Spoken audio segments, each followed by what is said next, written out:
21 అవతారాల్ని ఒక్కసారి స్మరిస్తే చాలు. ఈ 21 అవతారాల్ని ఒకసారి వింటే చాలు. వాటి పేర్లు విన్నంత మాత్రం చేత విష్ణు ప్రీతికి పాత్రుడవుతాడు. వేరొక్కసారి జాగ్రత్తగా వినండి.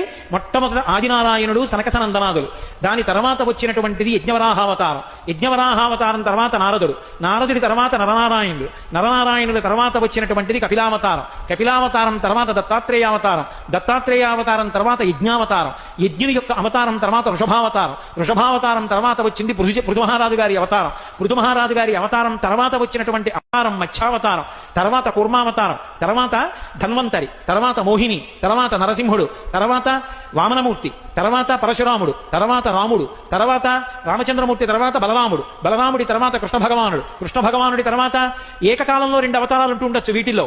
కృష్ణావతారం, కృష్ణావతారం తర్వాత బుద్ధావతారం, బుద్ధావతారం తర్వాత కల్కి అవతారం. మొత్తం 21 అవతారాలు. Download ShareChat.